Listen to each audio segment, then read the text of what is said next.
dalam 24 jam terakhir ini masyarakat se-Jabodetabek itu dibuat bingung karena semalam ada surat edaran dari Kementerian Perhubungan, dalam hal ini adalah Badan Pengelola Transportasi Jabodetabek, soal pembatasan penggunaan moda transportasi untuk pergerakan orang dari dan ke wilayah Jabodetabek. Tapi kemudian betul hari ini sudah dikoreksi, dibantah. Tapi kan ini membuat publik jadi bingung, sebenarnya arahannya kemana? Sebenarnya kalau berita itu dibaca baik-baik, tidak perlu bingung, nggak ada yang salah di situ. Yang salah itu kalau saya maaf ya, kalau nggak salah lah ya, ada TV, CNN, kalau nggak keliru atau mana itu yang memberitakan, jadi berita itu beda gitu. Yang saya sayangkan di situ. Jadi membuat polemik. Tidak ada yang salah dari Ibu Polana merilis supaya kita tahu. Nanti prosedurnya kalau di PSBB ini kan ada. Nanti pemerintah daerah itu ngajukan kepada Menteri Kesehatan. Nanti diproses di Kementerian Kesehatan bagaimananya. Nah, kriterianya itu oleh Ibu Polana. Maaf Pak Luhut, tapi kan ini kan di bawah koordinasi Pak Luhut. Seharusnya kalau surat edaran yang bersifat rekomendasi, kalau memang belum matang, harusnya kan tidak perlu keluar ya Pak Luhut? Enggak, bukan tidak matang, itu sudah aturan kok, tidak ada yang salah di situ. Jadi saya juga tidak nyalahkan Bu Polana. Ya, dia berikan itu supaya kita aware bahwa ada aturan gini gitu. Supaya semua jangan pikir bisa sendiri, nggak ada yang pertentangkan. Kita juga dengan DKI baik-baik aja. Tadi sampai sore masih pertemuan menyelesaikan masalah bantuan terhadap 3,7 juta penduduk yang kurang mampu di DKI. Oke, Pak Luhut, berarti kalau misalnya saya ingin klarifikasi, surat edaran ini hanya bersifat rekomendasi.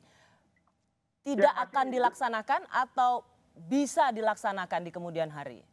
Ya tergantung nanti usulan dari Pemda DKI kepada Menteri Kesehatan, itu aja, sederhana kok itu. Ya, dibaca aja baik-baik itu suratnya itu, tidak ada yang salah. Oke Pak Luhut, saya maaf sekali lagi ya, maaf kalau saya boleh bilang Rosi, dalam keadaan seperti gini, tolong teman-teman media itu juga jangan membuat jadi polemik. Ini kan yang tidak perlu dibuat polemik. Apanya yang salah? Nggak ada yang salah. Karena ini sebenarnya menyangkut apa yang akan dilakukan oleh publik keesokan harinya. Karena orang merasa bahwa ini sudah berlaku besok. Begini misalnya Pak Luhut, Gubernur DKI Jakarta misalnya mengatakan sudah bersurat. Kan tahapannya adalah gubernur atau kepala daerah bersurat kepada Menteri Kesehatan dan kemudian Menteri Kesehatan akan untuk minta daerahnya bisa ditetapkan sebagai PSBB. Pembatasan sosial berskala besar. Nanti Menteri Kesehatanlah yang memutuskan iya atau tidak. Artinya jika Gubernur DKI Jakarta meminta dan diizinkan oleh Menteri Terawan bahwa Jakarta PSBB, maka rekomendasi yang dikeluarkan surat edaran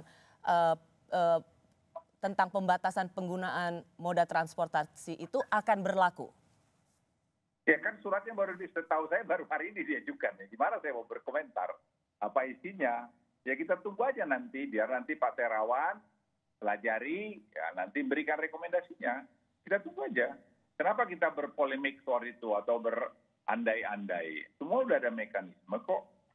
Kalau hubungan kita sama DKI baik-baik aja, ada orang yang bikin gini, bikin itu, ya supaya bikin seolah-olah rame. Nggak ada yang rame, biasa-biasa aja. Tadi kamu bilang saya seger-seger, ya emang seger-seger aja. Nggak ada yang aneh kok. Semua prosedur yang ada kita turutin aja. Kita bekerja dalam sistem. Hubungan kami di antara menteri-menteri juga bagus, kompak. Dengan daerah juga kompak. Ada kadang-kadang selisih sana sini diluruskan. Mau sempurna ya enggak bisa lah, masih di dunia kok. Jadi enggak ada yang aneh kalau menurut saya. Semua presiden, saya bilang juga sama Rosi ya. Orang bilang presiden lambat atau pemerintah. Di mana yang lambat? Proses pengambilan keputusan, saya kan tentara. Nah kita kan harus mendengarin informasi-informasi atau intelijen dari berbagai pihak. Sebelum kita membuat keputusan itu. Untuk memperkecil kemungkinan kesalahan. Ya kita belajar dari India, kita belajar dari Italia, kita belajar dari Cina, belajar dari Korea Selatan, Malaysia. Kita lihat semua itu. Okay. Nah, kita berikan pandangan-pandangan pada presiden. Jangan dibilang hanya saya hanya bagian daripada sistem itu. Jadi kadang-kadang orang bilang, oh apa Menko Maritim pembisik. Bisik apa? Presiden itu bukan manusia yang bisa diatur-atur kok.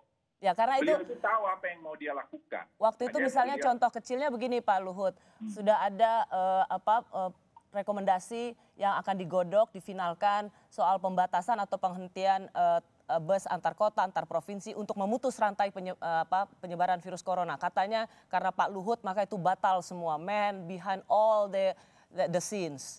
The Ya, real suruh aja president. yang ngomong itu datang ke saya, dia buktiin. Nanti saya cium tangannya. Nggak pernah saya ngomong itu kok. Jadi yang kayak gini-gini, janganlah dibuat nggak baik. Ya, nggak pernah. Saya itu selalu mengikuti mekanisme yang ada. Dan saya gunakan logika saya, jalan nggak bener nggak ini gitu. Nggak ada pernah itu proses ngomong-ngomong itu. Saya memutus, menghalangi, sama sekali tidak. Jadi dirjen-dirjen itu saya berikan, Anda boleh tanya dirjen mana. Perhubungan darat, ya bisa tanya, ya, tanya Pak Budi. Mau dirjen perhubungan laut, Pak Agus bisa tanya. Di udara, Novi bisa tanya.